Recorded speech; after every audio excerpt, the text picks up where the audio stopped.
भक्ति क्या है? पूजा करना भक्ति है क्या? मंदिर जाना भक्ति है क्या? आरती करना भक्ति है क्या? बोले पूजा करने से तो पुजारी बनते हैं, भक्त थोड़ी बनते हैं। जो पूजा करे वो पुजारी। यज्ञ करना भक्ति है क्या? बोले यज्ञ करने वाला तो याज्ञिक होता है, भक्त थोड़ी बन जाएगा। कोई योग करने से भक्त बन जाएगा? बोले ना, योग करने वाला तो योगी होता है, उससे थोड़ी भक्त बन जाएगा। भक्ति का फिर मतलब क्या है? सुनो सारे ध्यान से, इधर ध्यान लगा कर, बातचीत बंद रखो अपनी आपस में, कान खुले, आंख यहां, मन यहां। तो भक्ति बोले पूजा करने से पुजारी, योग करने से योगी, यज्ञ करने से याज्ञिक, व्रत करने से व्रती। तो फिर भक्ति क्या है? बोले भक्ति का मतलब होता है दृढ़ निश्चय, पूरा 100% भगवान पर भरोसा रख करके जीवन जीना, उसी को भगवान का भक्त कहा जाता है। वही भगवान का भक्त बन सकता है। जिनको भगवान पर पूरी तरह से भरोसा है, डुबाए या गिराए या संभाले, पूर्ण रूपेण जो उनको समर्पित हो गया है, वही भगवान का भक्त कहलाता है। आज आप कई सारे भक्तों की कथा सुनोगे, सब में एक चीज कॉमन है, मतलब सब में कुछ मिले ना मिले पर एक चीज सब में जरूर मिलेगी। इनका भगवान के प्रति जो विश्वास है वो सबका एक जैसा है। सबका एक जैसा मतलब चाहे कुछ भी हो जाए, चाहे जीवन उलट पुलट हो जाए, चाहे जीवन कैसा भी अच्छा बुरा कुछ भी हो जाए, पर एक भरोसा, एक बल, एक आस विश्वास, पूरा भरोसा है भगवान पर कि हमारे ठाकुर जी, हमारे प्रभु राम, हमारे आराध्य, जो भी आपके आराध्य हो, हमको कभी भी छोड़ेंगे नहीं, बीच मझधार में तो नहीं छोड़ेंगे। ऐसा भरोसा है ठाकुर जी के ऊपर के नहीं है? है? किस किस को बताओ हाथ उठा के। वाह, सारे ही भक्त बैठे हैं यहाँ तो। फिर हम काय को कथा सुना रहे बेकार में, जब 100% भरोसा ही हो गया आपको, फिर तो कुछ सुनना बाकी नहीं है। इसका मतलब जानते हो हम ये बात क्यों कह रहे? ऐसा नहीं, हम ये नहीं बोल रहे कि आपको भरोसा नहीं है, पर अभी 100% नहीं है, अभी 1-8% है, 2-5% है, 10% है, ज्यादा से ज्यादा किसी का 20% है। बोले ना ना हमको तो पता भरोसा। अरे भरोसा होता, पूर्ण रूपेण भरोसा होता तो कब की नैया उनके हवाले छोड़ करके उनके भजन में 24 घंटा लग जाते। अभी थोड़ी ना लगे, अभी तो सबकी चिंता है, छोरी का ब्याह करना है, छोरा को बेटा नहीं हो रहा और बहू कहना नहीं मान रही। अभी चारों तरफ दृष्टि बस वहीं जाती है, कौन क्या कर रहा है, कैसे कर रहा है। अभी कहाँ भरोसा जागा, अभी कहाँ विश्वास जागा। ऐसा थोड़ी भरोसा, भरोसा दिखने में तो एकदम अलग होता है। भरोसा जो शास्त्रों में हमने पढ़ा है, भक्तों के चरित्र में पढ़ा है, वो तो एकदम अलग ही होता है। भक्ति का मतलब होता है भगवान पर दृढ़ विश्वास। और कुछ जब भाए ना, केवल भगवान भाए, केवल उनके नाम पर जीने का मन करने लग जाए, जब केवल उनके भरोसे जीने का मन करने लग जाए, जब मन करे कि अब तो चाहे जीवन में हम कुछ ना भी करें। अच्छा, ये वो वाले भरोसे की बात कर रहे हैं हम, जो खुद ना भी खाओ ना तो भी वो आकर के खिला दे। जैसे लोग कहते ना, अच्छा जी तुम अन्न नहीं खाओगे तो वो थोड़ी आकर के खिला देगा। क्यों नहीं खिलाएगा? अगर उस पर भरोसा है तो वो आकर भी खिला देगा।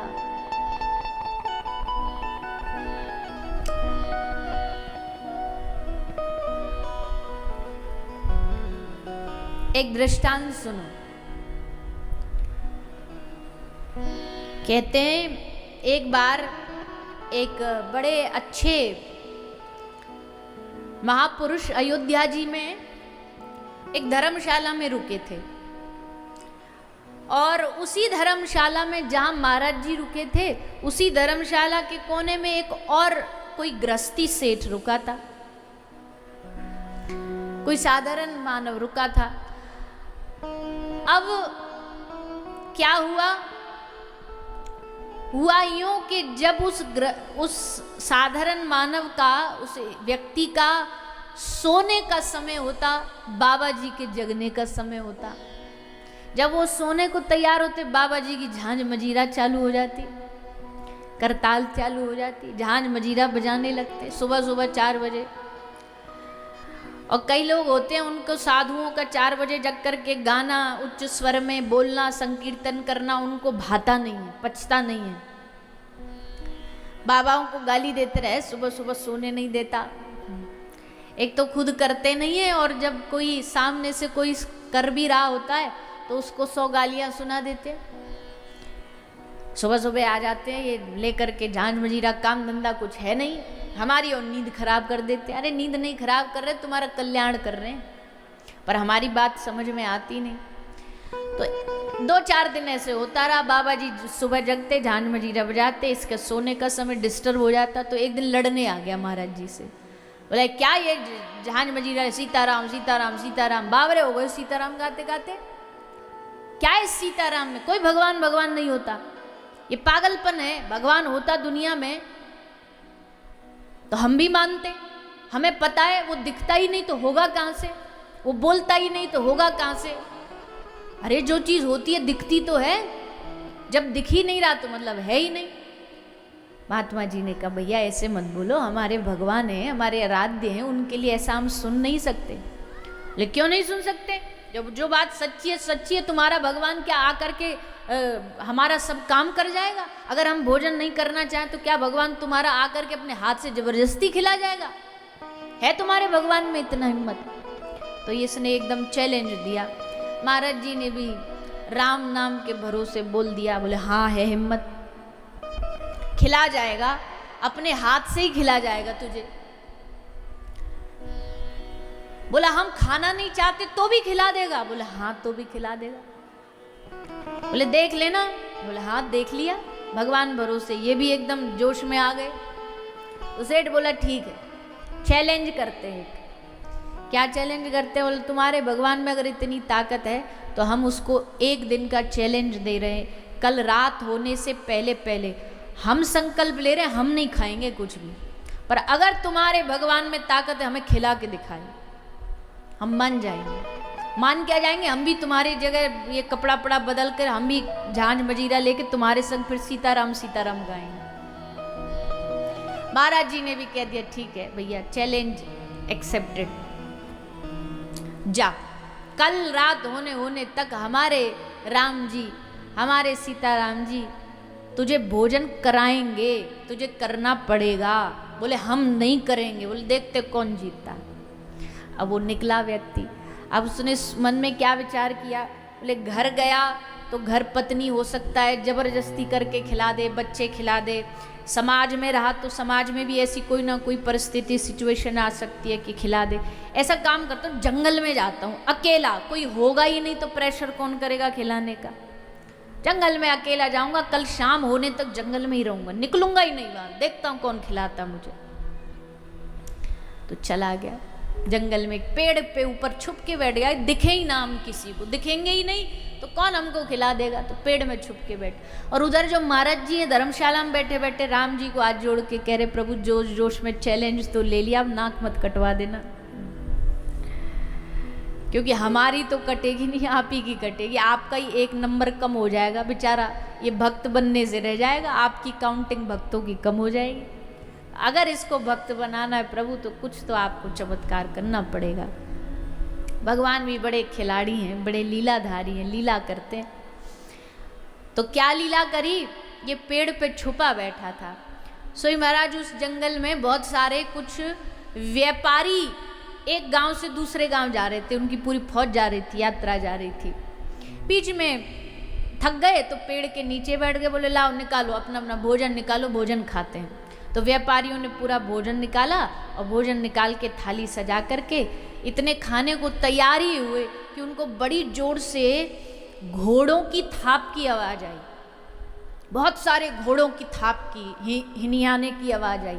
तो वो समझ गए कि कोई डाकुओं का झुंड आ रहा है लूटने के लिए हमें। तो जैसा जहाँ सामान और भोजन जो था वहीं के वहीं छोड़ के व्यापारी जान बचा के उठ के भाग गए, भोजन वहीं रह गया। अब आया डाकुओं का झुंड, पूरे डाकुओं का झुंड आया। झुंड ने आकर के चारों तरफ देखा, सामान भी रखा है, भोजन भी रखा है। डाकुओं को लगी थी भूख, बोले सरदार भोजन खा लें, इतना सुंदर बढ़िया भोजन मिला है। सरदार बोला रुको, हमको इस भोजन में कुछ गड़बड़ लग रही है, हमको ये किसी की सोची समझी साजिश लग रही है, हमको लग रहा है ये कुछ प्लान है हमें फंसाने का, हमको लग रहा है इस भोजन में किसी ने जहर मिलाया है, जहर मिला के हमको खिला के मरवाना चाहता है, और हमको ये भी लग रहा है जहर मिलाने वाला भी यहीं कहीं आसपास है, ढूंढो उसको, और ढूंढ के मिल जाए तो पूछना नहीं, सीधा गर्दन उड़ा देना तलवार से। अब वो जो ऊपर बैठा ना, वो सब जब शुरू से लेके अंत तक सब छुपा छुपा बैठा वहीं देख रहा है, पर जैसे कहा ना ढूंढो उसे और ढूंढे मिल जाए तो गर्दन उड़ा दे। अब थोड़ा सा कांपा तो हिला तो पत्ते हिले, और पत्ते हिले तो चोर और चोरों के सरदार बोले सरदार मिल गया मिल गया मिल गया। और मिल गया को नीचे उतारा, नीचे उतर, बोला मैं ना उतरू नीचे, बोले आ तेरी गर्दन उड़ाएंगे। तो डरता डरता नीचे आया, तो बोला बता ये भोजन तेरा है? बोले ना। ये भोजन तूने बनाया? बोले ना। इसमें जहर तूने मिलाया? बोले ना। उसने बता दिया ऐसे ऐसे व्यापारी आए थे, वो हम कैसे मान ले, तू तो छुपा बैठा था यहाँ, हमें पक्का यकीन है ये तू नहीं भोजन में कुछ ना कुछ जहर मिला है। एक बोला सरदार इस पर ही एक्सपेरिमेंट करके देख लो, पहले इसको ही खिला के देख लो, पता चल जाएगा कि जहर है कि नहीं। जहर होगा तो ये लुढ़क जाएगा और नहीं होगा तो हम सब खा लेंगे। सरदार बोले ये आइडिया बढ़िया, खा।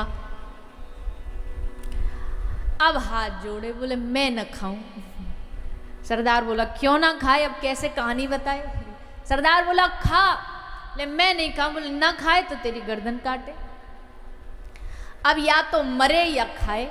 अब ऐसे में बेचारा मरता क्या ना करता। बेचारा मरता मरता उठाया कौर को, भोजन को, और भोजन का एक कौर पाया, और पाते पाते आंख में आंसू, और संत की बात याद आ गई कि जब वो खिलाने पर आ जाए तो मार मार के भी खिलाएगा और तुमको खाना पड़ेगा। और फिर ये कहानी किसी साधारण व्यक्ति की नहीं है, ये कहानी है साक्षात इतिहास के सबसे अद्भुत संत रहे श्री मलुकदास जी की। ये सीधा गए और संत के चरणों में गिर पड़े, और ये अब साधारण जीव न रह करके एक अद्भुत महापुरुष मलुकदास जी के नाम से प्रसिद्ध हुए संत। और इन्होंने कहा अजगर करे न चाकरी, पंछी करे न काम, दास मलुका कह गए सबके दाता राम। सबको देने वाला भी राम, लेने वाला भी राम, खिलाने वाला भी राम, पिलाने वाला भी राम, सबके जीवन का आधार राम। तब इनको ये बात समझ आई कि भैया भगवान भरोसे जियोगे तो वो खिला भी देगा, जबरदस्ती खिला देगा। तो भैया भक्ति का मतलब होता है दृढ़ निश्चय, भक्ति का मतलब होता है पूरा विश्वास, पूरा भरोसा। भक्त के जीवन में ये होना बहुत बहुत आवश्यक है।